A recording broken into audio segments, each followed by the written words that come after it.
ఇవాళ నేను అడుగుతున్నా, ఇలా మరి కవితమ్మని అరెస్ట్ చేసిండ్రు. మీరు కాంగ్రెస్ వాళ్ళే చెప్తున్నారు, ఇలా రాహుల్ గాంధీ చెప్తున్నాడు కేసు లేదు, మన్ను లేదు, రూపాయి రాలేదు, రూపాయి పోలేదు, అలా ఏమి లేదు కేసులా, అయినా కూడా పట్టుకున్నారు అని చెప్తున్నారు అరవింద్ కేజ్రీవాల్ని. మరి అది కవితమ్మకు వర్తించదా? అదే కేసులో కేజ్రీవాల్ అరెస్ట్ అయితేనేమో అది అన్యాయం అట, అదే కేసులో కవితమ్మ అరెస్ట్ అయితే మాత్రం అది న్యాయం అట. ఇది ఎక్కడి న్యాయం, ఇది ఎక్కడి నీతి? ఆలోచించండి. ఇలా మోడీ గారి ప్రవర్తన ఎట్లుంది?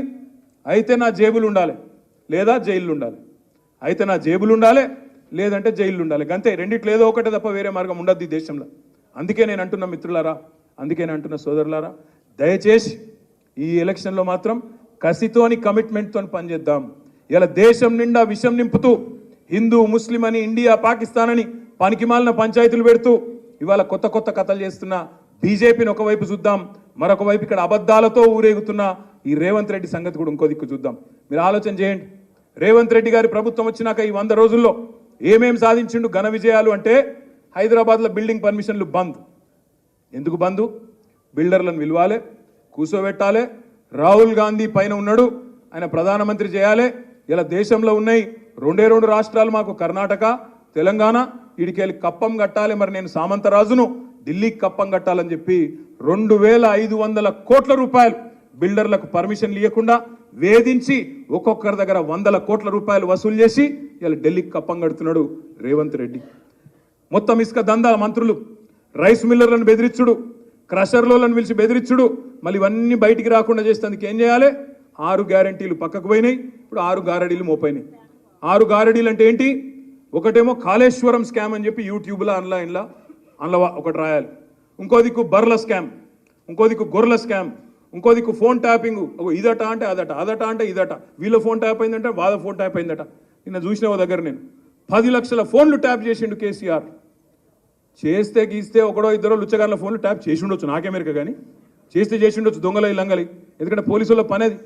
కానీ దానికి ఏదో పెద్ద అంతర్జాతీయ కుంభకోణం ఏందో జరిగిపోయింది, ఏమో అయిపోయింది. ఎందుకు ఇవన్నీ డ్రామాలు? ఎందుకంటే ప్రజల మనసు అటెన్షన్ డైవర్ట్ చేయాలి. దేని మీదకెళ్ళి డైవర్ట్ చేయాలి?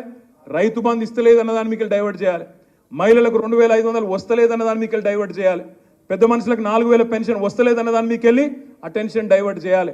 దేని మీదకి తిప్పాలి దీన్నంతా? ఏదో జరిగిపోయిందట, కుంభకోణమట, లంబకోణమట.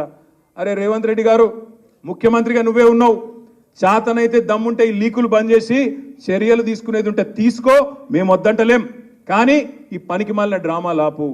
అప్పట్లో నాగార్జునదో సినిమా వచ్చిండే, అందులో పాట ఉంటుంది గ్రీకు వీరుడు అని. ఈయననేమో లీకు వీరుడు రేవంత్ రెడ్డి. ఎందుకంటే నాకు ముఖ్యమంత్రి పదవి నడపత్తలేదు, ఏం చేస్తుండ్రు? రోజొక్క లీకు, అదేదో స్కామ్ అయింది, ఇదేదో స్కామ్ అయింది. డైరెక్ట్గా చెప్పారు, అదరాబాయి నాకు అర్థం కాదు, సీదా చెప్పు, ఈ తప్పు అయింది, వీని పట్టుకున్నామని లోపలేసినామని చెప్పు. దానికి ఇక్కడ లీక్ ఇచ్చుడు, అక్కడ లీక్ ఇచ్చుడు, యూట్యూబ్లో ఎవరినో ఎల్లనను మళ్ళనను పట్టుకొని వాంతో చెప్పించుడు, తుల్లారలేస్తే తిట్టిపిచ్చుడు, ఫాల్తు మాటలు ఎందుకు నాకు అర్థం కాదు. ధైర్యం ఉంటే చెయ్యి, ముఖ్యమంత్రి నువ్వు, అధికారం నీది, తప్పులేం జరిగినాయో బయట పెట్టు, లోపలే ఎవరెవరు నేస్తావో మేము వద్దంటలేం కదా. అది ఏమి చేయకుండా రైతు రుణమాఫీ అడుగుతారేమో, ఈ బలగొడతారేమో. అందుకే నిన్న మా హరీష్ రావు గారు మంచి స్టేట్మెంట్ ఇచ్చిండు. మీరు కూడా దయచేసి మేడ్చల్లో చెప్పాలా, రైతులకు చెప్పాలా. రేవంత్ రెడ్డి మాట్లాడతాడు, పెద్ద పెద్ద మాటలు మాట్లాడతాడు. రైతులకు ఒకటే మాట నేను విజ్ఞప్తి చేస్తున్నా, మేడ్చల్ కానీ ఇంకో దగ్గర కానీ, 2 లక్షల రుణమాఫీ జరిగిన వాళ్ళందరూ కాంగ్రెస్ కోటేయండి, మిగతా వాళ్ళందరూ మాకు ఓటేయండి. ఆయన చెప్పినట్టు నిజంగా 2 లక్షల రుణమాఫీ చేసింటే వాళ్ళందరూ కాంగ్రెస్ కోటేయండి, మిగతా వాళ్ళు మాకు ఓటేయండి, బీఆర్ఎస్ కోటేయండి. అందుకే నేను మిమ్మల్ని ప్రార్థించేది, కోరేది, సమయం ఉంది, ఇంకో 45-50 రోజుల టైం ఉంది. ఎక్కడోళ్ళం అక్కడ మన పోలింగ్ బూత్లో, ఎన్ని బూత్లేమి 3000 ఉంటాయి, ఇంకెక్కువ ఉంటాయి, 3000 కాదు ఎన్ని పోలింగ్ బూత్లు? 3100 పోలింగ్ బూత్లు ఉన్నాయి. భారతదేశంలోనే అతిపెద్ద నియోజకవర్గం మరి మన నియోజకవర్గం, పార్లమెంట్ నియోజకవర్గం. ఇది గెలవాలంటే తప్పకుండా ఏ బూత్ కా బూత్లోనే మీరే కథానాయకులు కావాలి, మీరే కదలాలి.